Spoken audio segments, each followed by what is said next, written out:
Have you ever felt like the more you think deeply, the more isolated you become? That the more you understand, the less people want to listen?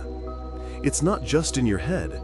Society has always feared deep thinkers, not because they are wrong, but because they see what others don't want to. History proves it, from Socrates to Newton, from Galileo to Tesla. Brilliant minds have been ridiculed, silenced, or ignored, not because they lacked intelligence, but because they made people uncomfortable.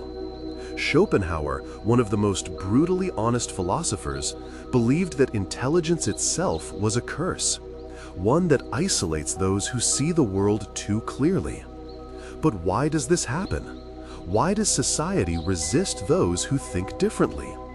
The answer lies deep within human psychology. Think about this. When you stand next to someone who is physically strong, you don't necessarily feel weak. You admire their strength. When you meet someone who is rich, you might envy them, but you don't feel personally attacked. But when you encounter someone who is intellectually superior, something strange happens. Psychologists call this the mirror effect. A deep thinker does not just introduce new ideas, they reflect back the limitations of those around them. And people don't forgive that easily.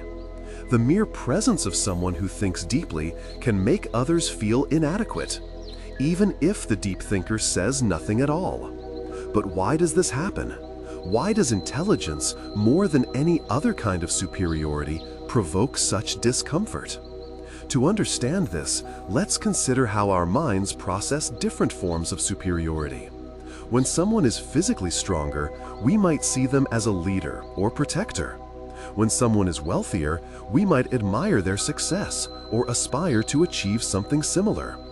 These qualities, strength, wealth, beauty, are external. We recognize them, but they don't necessarily challenge our core self-perception. However, intelligence operates differently. Unlike physical strength or material wealth, intelligence is deeply tied.